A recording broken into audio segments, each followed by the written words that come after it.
ನಾವು ಕಳೆದ ವಾರದಿಂದ ಕೆಲವು ವಾರಗಳು ಧ್ಯಾನ ಮಾಡಿ ಬಂದಂಥ ವಾಕ್ಯ ಸಂದೇಶ ಏನೆಂದರೆ ಅಬ್ರಹಾಮನ ವೈಫಲ್ಯವು ದೇವರ ಕೃಪೆಯು ಎಂಬುದಾಗಿ. ಹಾಗಾದರೆ ಅಬ್ರಹಾಮನಲ್ಲಿ ಏನೆಲ್ಲ ಕೊರತೆಗಳು ಕಂಡು ಬಂತು? ಅಬ್ರಹಾಮನನ್ನು ನಾವು ವಿಶ್ವಾಸಿಗಳಿಗೆ ತಂದೆ ಅಂತ ನಾವು ನೋಡ್ತೇವೆ. ಅಬ್ರಹಾಮನಿಂದ ನಾವು ದೇವರಲ್ಲಿ ನಂಬಿಕೆ ಇಡಬೇಕು ಅನ್ನೋದನ್ನು ಕಲ್ತ್ಕೊಳ್ಬೇಕು ಅನ್ನೋದನ್ನು ನಾವು ನೋಡ್ತೇವೆ. ಆದರೆ ಅಂಥ ಒಂದು ನಂಬಿಕೆಯ ವೀರನಲ್ಲಿಯೂ ಸಹ ವೈಫಲ್ಯಗಳು ಕಂಡು ಬಂದವು. ಆದರೆ ಆ ಸಮಯಗಳಲ್ಲಿ ದೇವರು ಯಾವ ರೀತಿ ತನಗೆ ಕೃಪೆಯನ್ನು ಗ್ರಹಿಸಿ ಬಲಪಡಿಸಿ ನಡೆಸಿದ್ರು, ಒಂದು ದಿನ ಯಾವ ರೀತಿ ತನ್ನನ್ನು ವಿಶ್ವಾಸಿಗಳಿಗೆ ತಂದೆಯಾಗಿ ಮಾಡಿದ್ರು ಅನ್ನೋದನ್ನು ನಾವು ಧ್ಯಾನ ಮಾಡಿ, ನಮ್ಮಲ್ಲಿಯೂ ಸಹ ಅನೇಕ ವೈಫಲ್ಯ ಕಂಡು ಬರುವಾಗ ದೇವರು ನಮಗೆ ಕೃಪೆಯನ್ನು ಗ್ರಹಿಸ್ತಾರೆ, ಬಲಪಡಿಸ್ತಾರೆ ಅನ್ನೋದನ್ನು ನಾವು ಗಮನದಲ್ಲಿಟ್ಟುಕೊಳ್ಳಬೇಕು. ಅದೇ ಸಮಯದಲ್ಲಿ ನಾವು ವೈಫಲ್ಯ ಅನುಭವಿಸಿದ್ರು ದೇವ್ರ ಕೃಪೆ ಕೊಡ್ತಾರೆ ಬಿಡು ಅಂತ ಅಂದ್ಬಿಟ್ಟು ನಾವು ವೈಫಲ್ಯದಲ್ಲೇ ಮುಂದುವರಿಬಾರದು. ಆದರೆ ನಾವು ಕಲಿತಾ ಬೆಳೀತಾ ಬಲ ಹೊಂದುತ್ತಾ ಹೋಗಬೇಕೆನ್ನುವುದನ್ನು ನಾವು ಧ್ಯಾನ ಮಾಡ್ತಾ ಬರ್ತಾ ಇದ್ದೇವೆ. ನಾವು ಅಬ್ರಹಾಮನಲ್ಲಿ ಕಂಡು ಬಂದಂಥ ವೈಫಲ್ಯಗಳು ಎಂಬುದಾಗಿ ಕೆಲವು ಕಾರ್ಯಗಳನ್ನು ಕಳೆದ ವಾರಗಳಲ್ಲಿ ನಾವು ಧ್ಯಾನ ಮಾಡಿದೆವು. ಮತ್ತು ಮುಂದುವರಿಸಿ ಅಬ್ರಹಾಮನಲ್ಲಿ ಇನ್ನೂ ಯಾವ ವೈಫಲ್ಯ ಕಂಡು ಬಂತು, ಮತ್ತು ಅದರಿಂದ ಏನೆಲ್ಲ ಆಯಿತು, ಕೊನೆಗೆ ಅದರಲ್ಲಿ ದೇವರು ಏನು ಮಾಡಿದ್ರು, ಈ ಕಾರ್ಯಗಳನ್ನು ನಾವು ಮುಂದುವರಿಸುತ್ತಾ ಓದುತ್ತಾ ಹೋಗೋಣ. ನಾವು ದೇವರ ವಾಕ್ಯವನ್ನು ಓದುವವರಾಗಿ ಆದಿಕಾಂಡ ಪುಸ್ತಕ 16ನೇ ಅಧ್ಯಾಯ ವಾಕ್ಯಗಳು 1ರಿಂದ 3ರವರೆಗೆ ನಾವು ಓದಿ ನೋಡೋಣ. ಅಬ್ರಾಮನ ಹೆಂಡತಿಯಾದ ಸಾರಯಳಿಗೆ ಮಕ್ಕಳಿರಲಿಲ್ಲ. ಆಕೆಗೆ ಐಗುಪ್ತ ದೇಶದವಳಾದ ಹಾಗರಳೆಂಬ ದಾಸಿ ಇದ್ದಳು.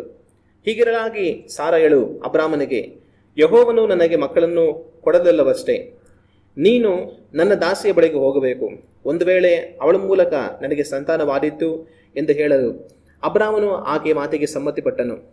ಅಬ್ರಾಮನು 10 ವರ್ಷ ಕಾನಾನ್ ದೇಶದಲ್ಲಿ ವಾಸಿಸಿದ ಮೇಲೆ ಅವನ ಹೆಂಡತಿಯಾದ ಸಾರಯಳು ಐಗುಪ್ತ್ಯಳಾದ ಹಾಗರಳೆಂಬ ದಾಸಿಯನ್ನು ಕರೆದು ತನ್ನ ಗಂಡನಿಗೆ ಹೆಂಡತಿಯಾಗಿ ಒಪ್ಪಿಸಿದಳು. ಈ ವಾಕ್ಯಗಳನ್ನು ನಾವು ಓದಿ ನೋಡುವಾಗ ಅಬ್ರಹಾಮನಲ್ಲಿ ಕಂಡುಬಂದಂಥ ಮತ್ತೊಂದು ವೈಫಲ್ಯವನ್ನು ನಾವು ಗಮನಿಸಬಹುದು.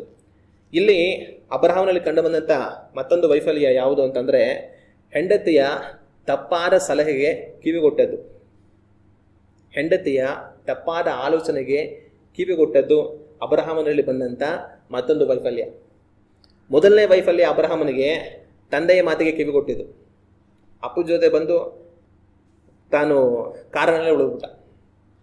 ಎರಡನೇ ವೈಫಲ್ಯ ತಮ್ಮ ಅಣ್ಣನ ಮಗನಿಗೆ ಕಿವಿಗೊಟ್ಟದ್ದು. ಲೋಟ, ಅಣ್ಣ ನಾನು ಬರ್ತೀನಿ ಅಂದರೆ ಸರಿ ಬಾ ಅಂತ ಕರ್ಕೊಂಡು ಹೋಗ್ಬಿಟ್ಟ. ಮೂರನೇ ವೈಫಲ್ಯ ಹೆಂಡತಿಗೆ ಕಿವಿಗೊಟ್ಟಿದ್ದು. ಹೆಂಡತಿ ಏನು ಹೇಳ್ತಾಳೆ, ದೇವರು ನನಗೆ ಮಕ್ಕಳು ಕೊಡಲಿಲ್ಲ, ಅದನ್ನು ನಾನು ಒಂದು ಪ್ಲ್ಯಾನ್ ಮಾಡಿದ್ದೀನಿ, ಈ ಥರ ಮಾಡ್ಬಿಡೋಣ ಅಂತ. ಆಯಿತು ಅಂತ ಅಬ್ರಹಾಂ ಹೇಳ್ಬಿಟ್ಟ. ಆಗ ಮೂರನೇ ಸಮಸ್ಯೆ ಅಬ್ರಹಾಮಂದು ಏನಂತಂದರೆ, ಹೆಂಡತಿಯ ತಪ್ಪಾದ ಸಲಹೆಗೆ ಕಿವಿಗೊಟ್ಟದು.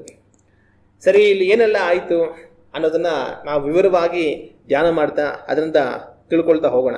ಮೊಟ್ಟ ಮೊದಲಾಗಿ ನಾವು 16ನೇ ಅಧ್ಯಾಯ 1ನೇ ವಾಕ್ಯದಿಂದ ನಾವು ಓದುತ್ತಾ ಹೋಗುವಾಗ ಈ ರೀತಿಯಾಗಿದೆ. ಅಬ್ರಾಮನ ಹೆಂಡತಿಯಾದ ಸಾರಯಳಿಗೆ ಮಕ್ಕಳಿರಲಿಲ್ಲ. ಆಕೆಗೆ ಐಗುಪ್ತ ದೇಶದವಳಾದ ಹಾಗರಳೆಂಬ ದಾಸಿ ಇದ್ದಳು. ಹೀಗಿರಲಾಗಿ ಸಾರಯಳು ಅಬ್ರಾಮನಿಗೆ, ಯೆಹೋವನು ನನಗೆ ಮಕ್ಕಳನ್ನು ಕೊಡಲಿಲ್ಲವಷ್ಟೇ. ಇಲ್ಲಿ ಸಾರಳು ಬಂದು ಏನು ಮಾಡ್ತಾ ಇದ್ದಾಳೆ, ಅಬ್ರಹಾಂ ಹತ್ರ ಮಾತಾಡ್ತಾ ಇದ್ದಾಳೆ. ಅಬ್ರಹಾಂ ಹತ್ರ ಬಂದು ಮಾತಾಡ್ಬಿಟ್ಟು, ಅಯ್ಯ ಅಬ್ರಹಾಂ, ನಾನು ಹೇಳೋದನ್ನು ಕೇಳು, ಯೆಹೋವನು ನನಗೆ ಮಕ್ಕಳನ್ನು ಕೊಡಲಿಲ್ಲವಷ್ಟೇ. ಹಾಗಂತಂದ್ರೆ ಈ ಮಾತಲ್ಲಿ ಸಾರಳಿಗೆ ಏನಾಗಿದೆ ಅಂತಂತಂದ್ರೆ ರೋಸ್ ಹೋಗಿದೆ ಅಂತಂದ್ರೆ, ದೇವರು ಇವರು ಆ ಊರು ಪಟ್ಟಣದಲ್ಲಿದ್ದಾಗ, ಕಾರಣದಲ್ಲಿದ್ದಾಗ ದೇವ್ರೇನು ಮಾಡ್ತಾರೆ, ನಿನಗೆ ಸಂತತಿಯನ್ನು ಕೊಡ್ತೀನಿ ಬಾ ಅಂತ ಹೇಳಿ ಅಬ್ರಹಾಮನ್ ಕರೀತಾರೆ. ಅಬ್ರಹಾಮ ಸಾರಳ ಹತ್ರ ಮಾತಾಡಿ ದೇವರು ಹತ್ರ ಮಾತಾಡಿದ್ರು, ದೇವರು ನಮಗೆ ಮಕ್ಕಳು ಕೊಡ್ತಾರಂತೆ, ದೊಡ್ಡ ಸಂತತಿಯಾಗಿ ಮಾಡ್ತಾರಂತೆ, ಈ ಊರನ್ನ ಬಿಟ್ಟು ಕಾನಾನ್ ದೇಶಕ್ಕೆ ಬಾ ಅಂತ ದೇವ್ರು ಕರೀತಾ ಇದ್ದಾರೆ, ಬಾ ನಾವು ಹೋಗೋಣ ಅಂತ ಹೆಂಡತಿಗೆ ಹೇಳಿ, ಹೆಂಡತಿ ಆಯಿತು ಅಂತ ಹೇಳಿ ಅವ್ರೇನು ಮಾಡಿರ್ತಾರೆ, ಅಲ್ಲಿಂದ ಕಾನಾನ್ ದೇಶಕ್ಕೆ ಬಂದು ವಾಸ ಮಾಡ್ತಾ ಇರ್ತಾರೆ. ಕಾನಾನ್ ದೇಶಕ್ಕೆ ಬಂದು ವಾಸ ಮಾಡ್ತಾರೆ. ಎಷ್ಟೋ ವರ್ಷಗಳು ಕಳೆದೋಗುತ್ತೆ. ಎಷ್ಟು ವರ್ಷ ಕಳೆದೋಗುತ್ತೆ ಅಂತಂದರೆ 10 ವರ್ಷ ಕಳೆದೋಗುತ್ತೆ. ಕಾನಾನ್ ದೇಶದಲ್ಲಿ ಬಂದು ಅವ್ರು ವಾಸ ಮಾಡೋದಕ್ಕೆ ಪ್ರಾರಂಭ ಮಾಡಿದ ನಂತರ ಈ 10 ವರ್ಷಗಳಲ್ಲಿ ಏನಾಗುತ್ತೆ ಅಂತಂದರೆ, ಸಾರಳು ಪ್ರಾರಂಭದಿಂದಲೂ ದೇವರು ಹೇಳಿದ ಹಾಗೆ ನಮಗೆ ಮಗು ಕೊಡ್ತಾರೆ ಅಂತ ನಂಬಿಕೆಯಿಂದ ಸುಮ್ಮನೆ ಇರ್ತಾಳೆ. 1 ವರ್ಷ ಆಯಿತು, 2 ವರ್ಷ ಆಯಿತು, 3 ವರ್ಷ ಆಯಿತು, 4 ವರ್ಷ ಆಯಿತು, ದೇವ್ರು ಮಗು ಕೊಡ್ತಾರೆ ಅಂತ ಅನ್ಕೊಂಡೆ ಸುಮ್ಮನೆ ಇರ್ತಾಳೆ. ಆಮೇಲೆ ಏನಾಗುತ್ತೆ, ಸಾರಳಿಗೆ ಪ್ರಶ್ನೆ ಬರುತ್ತೆ, ಏನು 3 ವರ್ಷ ಆಗೋಯ್ತು, 4 ವರ್ಷ ಆಗೋಯ್ತು, ಮಗು ಕೊಡ್ತೀವಿ ಅಂತ ದೇವರು ಹೇಳಿ ಕರ್ಕೊಂಡ್ಬಂದ್ಬಿಟ್ಟು ಇನ್ನೂ ಮಗುನೇ ಕೊಡ್ಲಿಲ್ವಲ್ಲ ಅಂತ ಯೋಚನೆ ಮಾಡ್ತಾ ಇರ್ತಾಳೆ. ಆಮೇಲೆ ಏನು ಮಾಡ್ತಾಳೆ, ಹೋಗ್ತಾ ಅಬ್ರಹಾಮನ ಹತ್ರ ಮಾತಾಡ್ತಾಳೆ, ಅಯ್ಯ ಅಬ್ರಹಾಮೇ, ದೇವ್ರನ ಹತ್ರ ಮಾತಾಡೋದು ನಿಜನೇನಾ? ಖಂಡಿತವಾಗ್ಲೂ ದೇವ್ರನ್ನ ಮಕ್ಕಳು ಕೊಡ್ತಾರಾ? ಏನು 4-5 ವರ್ಷ ಆಗೋಯ್ತು, ಇನ್ನೂ ನಮಗೆ ಮಗುನೇ ಆಗಿಲ್ವಲ್ಲ, ನಮಗೆ ಮೂಲಕ ವಯಸ್ಸು ಆಗ್ತಾ ಆಗ್ತಾ ಹೋಗ್ತಾ ಇದೆ ಅಂತ ಮಾತಾಡಿರ್ತಾರೆ. ಅಬ್ರಹಾಂ ಕೂಡ ಅಮ್ಮ ದೇವರು ಮಗು ಕೊಡ್ತೀವಿ ಅಂತ ಹೇಳಿದ್ರೆ ಖಂಡಿತ ಕೊಡ್ತಾರೆ ಅಂತ ಹೇಳಿ ಸಮಾಧಾನ ಮಾಡಿರ್ತಾರೆ. ಹಿಂಗೆ 4 ವರ್ಷ ಆಯಿತು, 5 ವರ್ಷ ಆಯಿತು, 6 ವರ್ಷ ಆಯಿತು, 7 ವರ್ಷ ಆಯಿತು, ವರ್ಷಗಳು ಕಳೀತಾನೆ ಇದೆ. ಇವರು ಮಾತ್ರ ಮಗು ಆಗುವಂಥ ಯಾವ ಸೂಚನೆ ಇಲ್ಲ. ಕೊನೆಗೆ ಹೋಗ್ತಾ ಹೋಗ್ತಾ ಸಾರಳಿಗೆ ಏನಾಗುತ್ತೆ ಅಂತಂತಂದರೆ, ಪ್ರಾರಂಭದಲ್ಲಿ ಪ್ರಶ್ನೆ ಕೇಳ್ತಾ ಇದ್ಲು, ಮೊದಲು ನಂಬಿಕೆಯಿಂದ ಇದ್ಲು, ಆಮೇಲೆ ಅಬ್ರಹಾಮನ ಹತ್ರ ಕೇಳ್ತಾ ಇದ್ಲು. ಹೋಗ್ತಾ ಹೋಗ್ತಾ ಹೋಗ್ತಾ ಅಬ್ರಹಾಮನ ಹತ್ರ ಗಲಾಟೆ ಮಾಡೋಕ್ಕೆ ಶುರು ಮಾಡಿರ್ಬೋದು. ಏನಯ್ಯ ಅಬ್ರಹಾಮು, ದೇವ್ರು ಮಗು ಕೊಡ್ತಾರೆ ಅಂತ ಹೇಳಿ ಕರ್ಕೊಂಡ್ಬಿಟ್ಟು 6 ವರ್ಷ ಆಗೋಯ್ತು, 7 ವರ್ಷ ಆಗೋಯ್ತು, 8 ವರ್ಷ ಆಗ್ತಾ ಇದೆ, ಇನ್ನೂ ಯಾವಾಗ ಮಗು ಆಗೋದು ಅಂತ ಅನ್ಕೊಂಡು ಬಹುಶಃ ಅಬ್ರಹಾಮನ ಹತ್ರ ತಾನು ಅನೇಕ ಸರಿ ಮಾತುಕತೆಗಳನ್ನ ಆಡಿರ್ಬೋದು. ಕೊನೆಗೇನಾಯ್ತು ಅಂದ್ರೆ ಹೋಗ್ತಾ 10 ವರ್ಷಗಳೇ ಆಗೋಯ್ತು. ಇಲ್ಲಿಗೆ ಬರೋಷ್ಟರಲ್ಲಿ ಸಾರಲ್ಗೇನಾಗೋಯ್ತು ಅಂತಂತಂದ್ರೆ ದೇವರ ಇಟ್ಟಿದ್ದಂಥ ನಂಬಿಕೆ ಪೂರ್ತಿಯಾಗಿ ಹೊರಟೋಯ್ತು. ಸಾರಳು ಎಂಥ ತೀರ್ಮಾನಕ್ಕೆ ಬಂದ್ಬಿಟ್ಲು ಅಂತಂದ್ರೆ, ಇನ್ನು ದೇವರು ನಮಗೆ ಮಗು ಕೊಡಲ್ಲ, ಇನ್ನು ದೇವರನ್ನ ನಂಬಿ ಪ್ರಯೋಜನ ಇಲ್ಲ, ಇನ್ನು ದೇವರಿಗೋಸ್ಕರ ಕಾದುಕೊಂಡಿದ್ರೆ ಅದರಲ್ಲಿ ಅರ್ಥ ಇಲ್ಲ ಅನ್ನೋಂಥ ಒಂದು ತೀರ್ಮಾನಕ್ಕೆ ಬಂದ್ಬಿಡ್ತಾಳೆ. ಆ ತೀರ್ಮಾನದ ಹತ್ರ ಬಂದ್ಬಿಟ್ಟು ಅಬ್ರಹಾಂ ಹತ್ರ ಬಂದು ಒಂದು ಮಾತು ಹೇಳ್ತಾಳೆ. ಏನಂತಂತಂದ್ರೆ, ಯೆಹೋವನು ನನಗೆ ಮಕ್ಕಳನ್ನ ಕೊಡದಿಲ್ಲವಷ್ಟೇ. ಅಬ್ರಹಾಂ, ನೋಡಪ್ಪ, ಇಷ್ಟು ವರ್ಷ ಕಾಲ ನಾವು ಕಾದು ದೇವರ ನಂಬಿಕೆ ಇಟ್ಟು ದೇವ್ರು ಇದುವರೆಗೂ ಮಕ್ಕಳು ಕೊಡ್ಲಿಲ್ಲ, ಇನ್ ಮುಂದಕ್ಕೆ ಮಕ್ಕಳು ಕೊಡುವಂತ ನಿರೀಕ್ಷೆನೂ ಸಹ ಏನು ಇಲ್ಲ ಅನ್ಸುತ್ತೆ ಅಂತ ಅಬ್ರಹಾಂ ಹತ್ರ ಮಾತಾಡೋದಕ್ಕೆ ಬಂದ್ಲು. ಆಗ ಇದರಲ್ಲಿ ಸಾರಳು ನಮಗೇನು ಕಾಣಿಸುತ್ತೆ ಅಂತಂದ್ರೆ, ಸಾರಳು ತನ್ನ ನಂಬಿಕೆಯನ್ನ ಕಳೆದುಕೊಂಡ್ಲು. ಸಾರಳಿಗೆ ಈ ಮಾತಲ್ಲಿ ಇನ್ನು ದೇವರ ಮೇಲೆ ಯಾವ ನಂಬಿಕೆ ಇಲ್ಲ, ಇನ್ನು ಯಾವ ನಿರೀಕ್ಷೆ ಇಲ್ಲ, ದೇವರು ಇನ್ನು ಮಾಡೋದಿಲ್ಲ ಅನ್ನೋವಂಥ ಒಂದು ತೀರ್ಮಾನಕ್ಕೆ ತಾನು ಬಂದ್ಬಿಟ್ಲು. ಇದರಿಂದ ನಾವೇನು ಕಲ್ತ್ಕೊಬೇಕು ಅಂತಂತಂದ್ರೆ, ನಾವು ಯಾವತ್ತೂ ದೇವರಲ್ಲಿಟ್ಟಂಥ ನಂಬಿಕೆಯನ್ನ ಕಳೆದುಕೊಳ್ಳಬಾರದು, ದೇವರಲ್ಲಿಟ್ಟಂಥ ನಿರೀಕ್ಷೆಯನ್ನ ನಾವು ಯಾವತ್ತೂ ಸಹ ಕಳೆದುಕೊಳ್ಳಬಾರದು. ಒಂದು ವೇಳೆ ನಾವು ಏನೋ ಒಂದು ಕಾರ್ಯವನ್ನು ದೇವರದ ಎದುರು ನೋಡ್ತಾ ಇರ್ಬೋದು, ದೇವರು ನಮಗೇನೋ ಒಂದು ಕಾರ್ಯದಲ್ಲಿ ಒಂದು ವೇಳೆ ವಾಗ್ದಾನ ಮಾಡಿರ್ಬೋದು, ಆದರೆ ನಾವು ನಿರೀಕ್ಷೆ ಮಾಡಿದಂಥ ಯಾವ ಒಂದು ಕಾರ್ಯ ನಮಗಿನ್ನೂ ನಡೀತಾ ಇಲ್ಲ, ದೇವರದನ್ನು ಇನ್ನೂ ನೆರವೇರಿಸ್ತಾ ಇಲ್ಲ ಅನ್ನೋಂಥದ್ದನ್ನು ನಾವು ಕಾಣುವಾಗ ನಾವು ಯಾವತ್ತೂ ನಂಬಿಕೆಯಲ್ಲಿ ಸೋತು ಹೋಗಬಾರದು, ನಂಬಿಕೆಯನ್ನ ಬಿಟ್ಟು ಕೊಡಬಾರದು, ನಂಬಿಕೆಯಿಂದ ಹಿಂಜರಿಯಬಾರದು. ಇಲ್ಲಿ ಸಾರಳೇನಾದ್ಲು ಅಂತಂದ್ರೆ, ದೇವರ ಮೇಲಿನ ನಂಬಿಕೆಯಿಂದ ಹಿಂಜರಿದು ಬಿಡ್ಲು. 10 ವರ್ಷಗಳಾಗೋಯ್ತು, ದೇವರು ಇದುವರೆಗೂ ಕೊಟ್ಟಿಲ್ಲ ಅನ್ನೋ ಒಂದು ತೀರ್ಮಾನಕ್ಕೆ ಅವಳು ಬಂದ್ಬಿಡ್ಲು. ಅದರಿಂದ ನಾನು ನೀವು ಯಾವತ್ತು ಒಂದು ವೇಳೆ ಯಾವುದೋ ಒಂದು ಕಾರ್ಯ ನಮಗೆ ತಡೆ ಆಗ್ತಾ ಇದೆ ಅನ್ನೋದಕ್ಕೆ ನಂಬಿಕೆಯನ್ನು ಕಳೆದುಕೊಳ್ಳದ ಹಾಗೆ ಎಚ್ಚರಿಕೆಯಾಗಿರ್ಬೇಕು. ಈಗ ಈ ರೀತಿ ನಂಬಿಕೆಯನ್ನು ಕಳೆದುಕೊಂಡಂತ ಸಾರಳು ಏನ್ ಮಾಡ್ತಾಳೆ ಅಂತಂದ್ರೆ, ತಾನೇ ಒಂದು ಪರಿಹಾರವನ್ನ ಕಂಡುಕೊಂಡು ಬಂದ್ಲು. ಏನು ಅಂತಂದ್ರೆ, ನಾವು ಮುಂದೆ ಓದುವಾಗ, ಯೆಹೋವನು ನನಗೆ ಮಕ್ಕಳನ್ನು ಕೊಡೋದಿಲ್ಲವಷ್ಟೇ, ನೀನು ನನ್ನ ದಾಸಿಯ ಬಳಿಗೆ ಹೋಗಬೇಕು, ಒಂದು ವೇಳೆ ಅವಳ ಮೂಲಕ ನನಗೆ ಸಂತಾನವಾಯಿತು ಎಂದು ಹೇಳಲು. ಈಗ ಸಾರಳು ಮೊಟ್ಟ ಮೊದಲು ಏನ್ ಮಾಡಲು, ನಂಬಿಕೆಯನ್ನು ಕಳೆದುಕೊಂಡ್ಲು, ದೇವರ ಮೇಲೆ ನಿರೀಕ್ಷೆಯನ್ನು ಕಳೆದುಕೊಂಡ್ಲು. ದೇವರು ಇದುವರೆಗೂ ಮಾಡಿಲ್ಲ, ಇನ್ನು ಮಾಡೋದು ಇಲ್ಲ ಅನ್ಸುತ್ತೆ, ನಾವು ಕಾಡಿದ್ದು ಏನ್ ಪ್ರಯೋಜನ ಇಲ್ಲ ಅನ್ನುವಂಥ ಹಂತಕ್ಕೆ ಬಂದ್ಬಿಟ್ಲು. ನಂತರ ಈಗ ಅವರಿಗಿರುವಂಥ ಸಮಸ್ಯೆಗೆ, ಅವರಿಗಿರುವಂಥ ಒಂದು ಕೊರತೆಗೆ ತಾನೇ ಒಂದು ಪರಿಹಾರವನ್ನ ತಂದುಬಿಟ್ಲು. ಅವ್ರಿಗಿರುವಂಥ ಸಮಸ್ಯೆ ಏನು, ನಮಗೊಂದು ಮಗು ಇಲ್ಲ, ನಮಗೊಂದು ಮಗು ಬೇಕು. ಇದುವರೆಗೂ ದೇವ್ರು ಮಗು ಕೊಡ್ತಾರೆ ಅಂತ ನಾವು ಕಾದ್ಕೊಂಡು ಇದ್ದಿದ್ದಾಯ್ತು, ಇದುವರೆಗೂ ದೇವ್ರು ನಮಗೆ ಮಗು ಕೊಟ್ಟಿಲ್ಲ, ಅದರಿಂದ ನಾವು ಕಾದಿದ್ದು ದೇವರಿಗೆ ಪ್ರಯೋಜನ ಇಲ್ಲ. ಆದ್ರೆ ಈಗ ನಾನೇ ಒಂದು ಉಪಾಯ ಮಾಡಿದ್ದೀನಿ, ನಾನೇ ಒಂದು ಪರಿಹಾರವನ್ನ ತಗೊಂಡು ಬಂದಿದ್ದೀನಿ ನಮಗೆ ಮಗು ಹೊಂದ್ಕೊಳ್ಳೋದಕ್ಕೆ. ಏನು ಪರಿಹಾರ? ನನಗೆ ಒಬ್ಬಳು ದಾಸಿ ಇದ್ದಾಳೆ, ಆ ದಾಸಿಯನ್ನು ನಾನೇನು ಮಾಡ್ತೀನಿ, ನಿನಗೆ ಹೆಂಡತಿಯಾಗಿ ಕೊಡ್ತೀನಿ. ನಿನಗೆ ಹೆಂಡತಿಯಾಗಿ ಕೊಟ್ಟು ನೀನು ಆಕೆಯನ್ನು ಸ್ವೀಕರಿಸಬೇಕು. ಒಂದು ವೇಳೆ ಆಕೆ ಮುಖಾಂತರ ನಮಗೆ ಸಂತಾನವಾಯಿತು, ಆಕೆ ಮುಖಾಂತರ ನಮಗೆ ಮಗು ಸಿಗಬಹುದು ಅಂತ ಸಾರಳೆ ತನ್ನದೇ ಆದ ಒಂದು ಯೋಚನೆಯನ್ನ ಅಬ್ರಹಾಮ್ಗೆ ಹೇಳ್ತಾಳೆ. ಈ ಕಾರ್ಯ ಆಶ್ಚರ್ಯವಾದದೇನಲ್ಲ, ಆ ಕಾಲಗಳಲ್ಲಿ ಈ ರೀತಿ ಮಾಡ್ತಾ ಇದ್ರು. ಅಂದ್ರೆ ಈಗ ನಾನು ನೀವಿರುವಂಥ ಕಾಲಗಳಲ್ಲಿ ಒಂದು ವೇಳೆ ಯಾರಿಗಾದ್ರೂ ಮಗು ಇಲ್ಲ ಅಂತಂದ್ರೆ ಅವ್ರೇನ್ ಮಾಡ್ತಾರೆ, ಬೇರೆಯವ್ರ ಮಗುನ ದತ್ತಿಗೆ ತಗೊಳ್ತಾರೆ. ಇದೇ ರೀತಿಯಲ್ಲಿ ಆ ಕಾಲಗಳಲ್ಲಿ ಒಂದು ವೇಳೆ ಯಾರಿಗಾದ್ರೂ ದಂಪತಿಗೆ ಮಗು ಇಲ್ಲ ಅಂತಂದ್ರೆ, ಅವ್ರಿಗೆ ಮಗು ಬೇಕು ಅಂತ ಅನ್ಸಿದ್ರೆ ಅವ್ರು ಮಾಡ್ತಾ ಇದ್ದಂಥ ಒಂದು ಕಾರ್ಯ ಏನಂತಂದ್ರೆ, ಅವರಿಗೆ ದಾಸರಿರುವಾಗ ಆ ದಾಸಿಯರನ್ನ ಹೆಂಡತಿಯರಾಗಿ ಗಂಡಂದರಿಗೆ ಒಪ್ಪಿಸಿಕೊಡ್ತಾ ಇದ್ರು. ಅವ್ರಿಗೇನಾದ್ರೂ ಒಂದು ವೇಳೆ ಮಗು ಆದ್ರೆ ಈ ಸ್ತ್ರೀ ಆ ಮಗುವನ್ನ ತನ್ನ ಸ್ವಂತ ಮಗು ಅಂತ ತಗೊಳ್ಳೋಳು. ಆ ದಾಸಿ ಇದು ನನ್ನ ಮಗು ಅಂತ ಅನ್ಕೊಂಡು ಹೋಗ್ತಾ ಇರ್ಲಿಲ್ಲ. ಮಗುನ ಎತ್ತು ಕೊಟ್ಟುಬಿಡೋದಷ್ಟೇ ದಾಸಿ ಕೆಲಸ. ಆದ್ರೆ ಆ ಮಗು ಯಾರ್ದು ಅಂತಂದ್ರೆ ಆ ಸ್ತ್ರೀದೇನೆ, ಆ ಯಜಮಾನಿದೇನೆ ಆ ಮಗು. ಆಕೆ ಏನ್ ಮಾಡೋಳು, ಇದು ನನ್ನದೇ ಮಗು ಅಂತ ಹೇಳಿ ಅದನ್ನ ಸಾಕಿ ಬೆಳೆಸೋಳು. ಹಿಂದಿನ ಕಾಲದಲ್ಲಿ ಈ ರೀತಿಯಾಗಿ ಮಾಡ್ತಾ ಇದ್ರು. ಅದೇ ರೀತಿ ಈ ಸಾರಳು ಏನ್ ಮಾಡ್ತಾಳೆ, ಆ ಒಂದು ಯೋಚನೆ ಮಾಡ್ತಾಳೆ, ನೋಡಯ್ಯ ಅಬ್ರಾಮೆ, ದೇವರಿಗೋಸ್ಕರ ನಾವು ಕಾದಿದ್ದು ನಮಗೆ ನಮ್ಮ ಸ್ವಂತ ಹೊಟ್ಟೆಯಲ್ಲಿ ದೇವರ ಮಗು ಕೊಡ್ತಾರೆ ಅಂತ ಅನ್ಕೊಂಡು ನಿರೀಕ್ಷೆ ಮಾಡ್ಕೊಂಡಿದ್ದು ಇದುವರೆಗೂ ಏನೂ ಆಗಿಲ್ಲ. 10 ವರ್ಷಗಳೇ ಆಗೋಯ್ತು.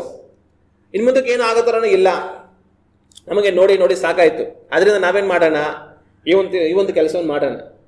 ಸಹಜವಾಗಿ ಮಕ್ಕಳಿಲ್ಲದವ್ರು ಏನ್ ಮಾಡ್ತಾರೆ, ಅವ್ರ ದಾಸಿರನ್ನ ಮುಖಾಂತರವಾಗಿ ಮಕ್ಕಳನ್ನ ಪಡೆಯೋ ಕೆಲಸ ಮಾಡ್ತಾರಲ್ಲ, ನಾವು ಅದೇ ಥರ ಮಾಡೋಣ ಅಂತ ಹೇಳಿ ತಾನು ಒಂದು ಆಲೋಚನೆಯನ್ನ ಮುಂದಿಟ್ಲು. ಇದು ಆ ಕಾಲದಲ್ಲಿ ಏನ್ ತಪ್ಪು ಅಂತಲ್ಲ, ಇದು ಸಹಜವಾಗಿ ಎಲ್ಲರೂ ಮಾಡ್ತಾ ಇದೆ. ಆದರೆ ಅಬ್ರಹಾಮನ ವಿಷಯದಲ್ಲಿ ಇದು ದೇವರ ಚಿತ್ತ ಆಗಿರಲಿಲ್ಲ. ಇದು ಪ್ರಾಕೃತವಾದ ಯೋಚನೆ ಆಗಿತ್ತು, ಲೋಕಾರೀತಿಯಾದ ಯೋಚನೆ ಆಗಿತ್ತು. ಆದ್ರೆ ಇದು ದೇವರ ಚಿತ್ತ ಆಗಿರಲಿಲ್ಲ. ಆ ಒಂದು ತೀರ್ಮಾನಕ್ಕೆ ಸಾರಳು ಏನ್ ಮಾಡ್ತಾಳೆ, ತಾನು ಬಂದ್ಬಿಡ್ತಾಳೆ. ಅವಾಗ ಇದರಲ್ಲಿ ಹೆಂಡತಿಯರಿಗೆ ಇರುವಂತ ಒಂದು ಆಲೋಚನೆ ಏನು ಅಂತಂದ್ರೆ, ಯಾವತ್ತು ನಿಮ್ಮ ಗಂಡಂದರಿಗೆ ದೇವರ ಚಿತ್ತಕ್ಕೆ ವಿರುದ್ಧವಾದ ಸಲಹೆಗಳನ್ನ ಕೊಡಬೇಡಿ. ನೀವು ಏನಾದ್ರೂ ಗಂಡಂದರಿಗೆ ಸಲಹೆ ಕೊಡ್ತೀರಾ ಅಂತಂದ್ರೆ ದೇವರ ಚಿತ್ತಾನುಸಾರವಾದ ಸಲಹೆಯನ್ನು ಕೊಡಿ. ಆದ್ರೆ ದೇವರ ಚಿತ್ತಕ್ಕೆ ವಿರುದ್ಧವಾದ, ದೇವರ ಆಲೋಚನೆಗೆ ವಿರುದ್ಧವಾದ ಸಲಹೆಯನ್ನ ಯಾವತ್ತೇ ಹೆಂಡತಿಯರು ಗಂಡಂದರಿಗೆ ಕೊಡಬಾರದು. ಹಲ್ಲೆಲೂಯಾ. ಸಾರಳು ಅಬ್ರಹಾಮನಿಗೆ ದೇವರ ಚಿತ್ತಕ್ಕೆ ವಿರುದ್ಧವಾದ ಸಲಹೆಯನ್ನು ಕೊಟ್ಲು.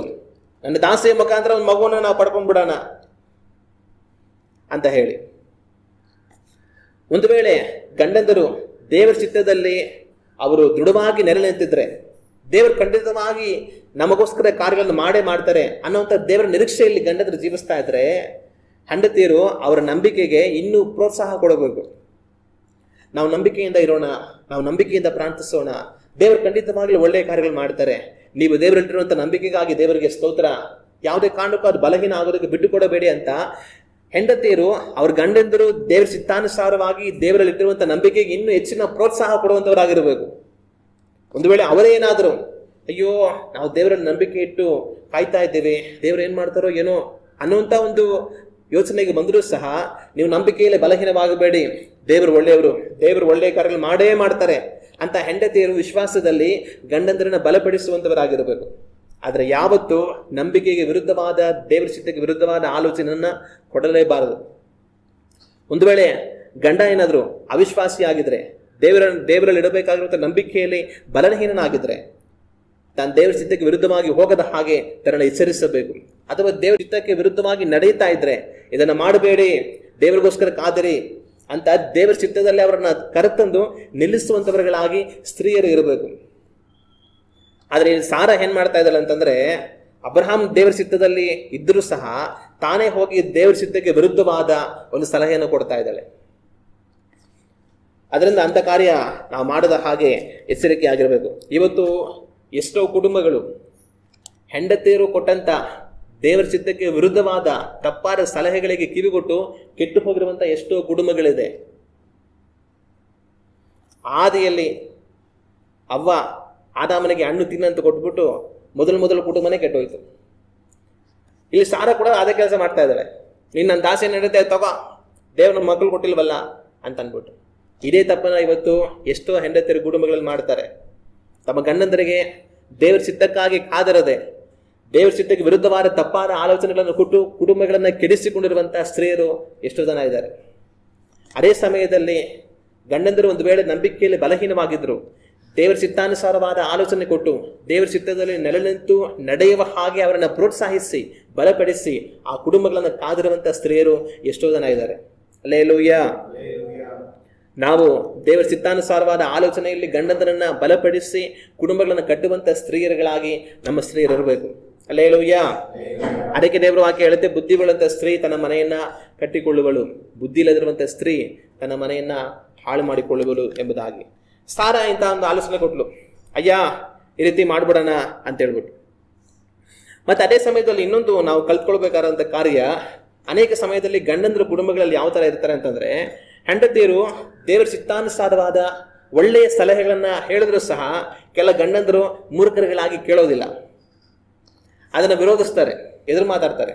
ನೀನ್ ನನಗೆ ಬುದ್ಧಿ ಹೇಳ್ತೀಯಾ, ನನಗೆಲ್ಲ ಗೊತ್ತು ಅಂತ ಅದನ್ನು ಎದುರಿಸುವಂತ ಗಂಡಂದ್ರನ್ನ ನಾವು ನೋಡೋದಕ್ಕೆ ಸಾಧ್ಯ. ಗಂಡಂದ್ರು ಏನ್ ಮಾಡಬೇಕು ಅಂತಂದ್ರೆ, ಹೆಂಡತಿಯರು ದೇವರ ಚಿತ್ತಾನುಸಾರವಾದ ಒಳ್ಳೆಯ ಆಲೋಚನೆಗಳನ್ನ ದೇವರ ಪ್ರೇರೇಪಣೆಯಿಂದ ಹೇಳುವಾಗ ಅದನ್ನು ಸರಿಯಾಗಿ ಕೇಳುವಂತವರುಗಳಾಗಿ ಇರಬೇಕು.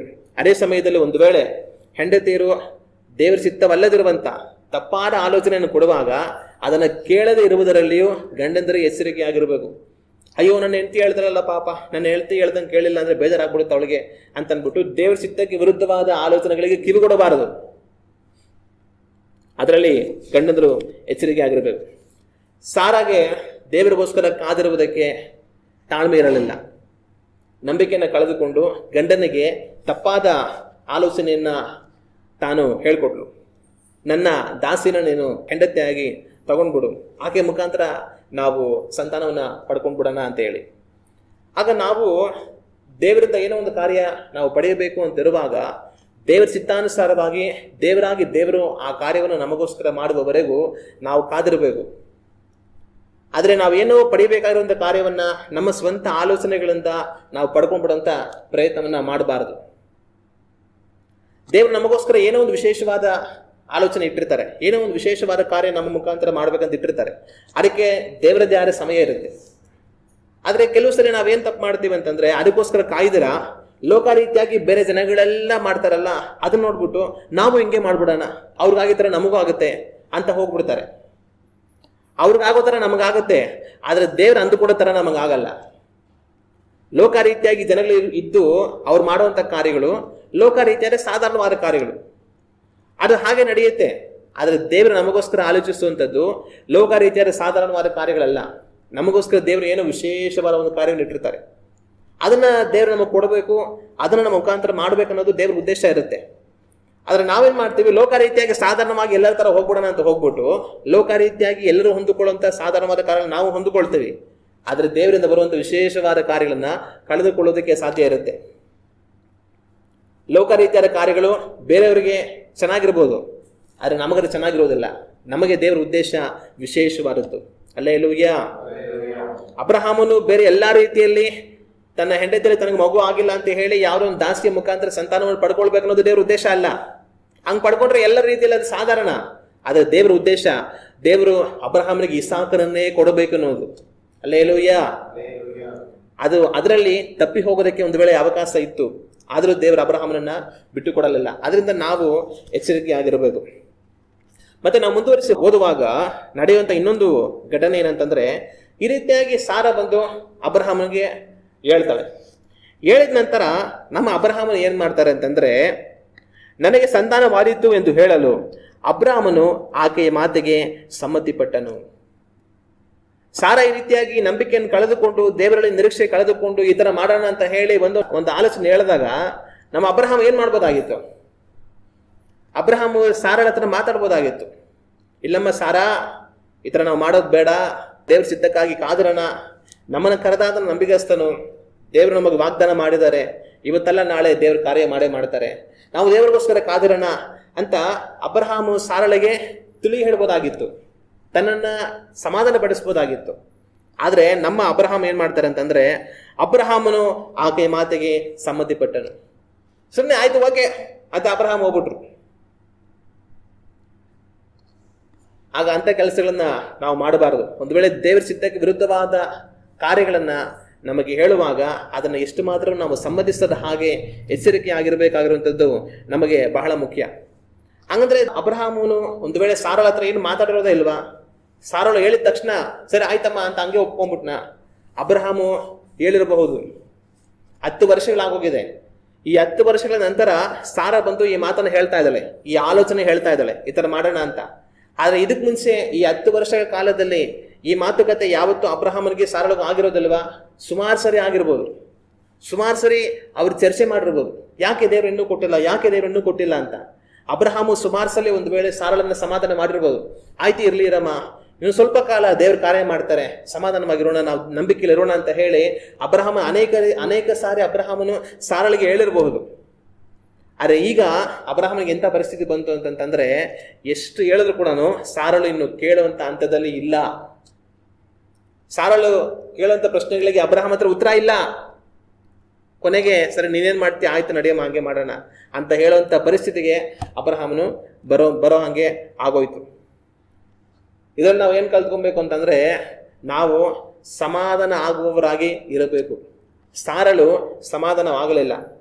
ಅಬ್ರಹಾಮ್ ಸಮ್ಮತಿ ಪಟ್ಟ. ಆದರೆ ಸಮ್ಮತಿ ಪಟ್ಟೋದಕ್ಕಿಂತ ಮುಂಚೆ ಅನೇಕ ಸರಿ ಅಬ್ರಹಾಮ್ ಹೇಳಿರ್ಬೋದು. ಆದರೆ ಎಷ್ಟೇ ಹೇಳಿದ್ರು ಕೂಡ ಇದುವರೆಗೂ ಸಾರಳು ಸಮಾಧಾನ ಆದ್ಲು. ಆದ್ರೆ ಈಗ ಸಮಾಧಾನ ಆಗೋದಕ್ಕೆ ಸಾರಳಿಗೆ ಇಷ್ಟ ಇಲ್ಲ. ಕಡೆಗೆ ಅಬ್ರಹಾಮನು ಆಯ್ತು ಅಂತ ತನ್ನ ಆಲೋಚನೆಗಳಿಗೆ ಕಿವಿ ಕೊಡಬೇಕಾದ ಪರಿಸ್ಥಿತಿ ಬಂತು. ಆಗ ನಾವು ಯಾವತ್ತೂ ಸಹ ದೇವರ ಚಿತ್ತಕ್ಕೆ ಸಮಾಧಾನ ಪಡುವವರಾಗಿರಬೇಕು. ಒಂದು ವೇಳೆ ದೇವರ ಕಾರ್ಯಗಳು ನಮಗೆ ತಡೆಯಾಗಿ ಕಾಣಿಸ್ತಾ ಇದೆ, ಅದು ನೆರವೇರ್ತಾ ಇಲ್ಲ, ದೇವರು ಏನೂ ಮಾಡ್ತಾ ಇಲ್ಲ ಅನ್ನೋ ರೀತಿಯಲ್ಲಿ ನಮಗೆ ಪರಿಸ್ಥಿತಿಗಳು ಕಾಣಿಸಬಹುದು. ಆದರೆ ಪರಿಸ್ಥಿತಿಗಳು ಹೆಂಗಿದ್ರೂ ಸಹ ದೇವರ ಚಿತ್ತಕ್ಕೆ ನಾವು ಸಮಾಧಾನ ಪಡಬೇಕಾಗಿರೋದು ಬಹಳ ಮುಖ್ಯ. ಅನೇಕರು ಏನ್ ಮಾಡ್ತಾರೆ ಅಂತಂದ್ರೆ, ಇನ್ನು ದೇವರಿಗೋಸ್ಕರ ಕಾದುಕೊಂಡು ಪ್ರಯೋಜನ ಇಲ್ಲ, ಇನ್ನು ದೇವರನ್ನ ನಿರೀಕ್ಷೆ ಮಾಡಿ ಪ್ರಯೋಜನ ಇಲ್ಲ, ನಾನು ಹಂಗ್ ಮಾಡ್ತೀನಿ, ನಾನು ಹಿಂಗ್ ಮಾಡ್ತೀನಿ ಅಂತ ಅವ್ರ ಸ್ವಂತ ಆಲೋಚನೆ ಪ್ರಕಾರವಾಗಿ ಹೊರಟು ಹೋಗುವಂತವ್ರನ್ನ ನಾವು ನೋಡೋದಕ್ಕೆ ಸಾಧ್ಯ.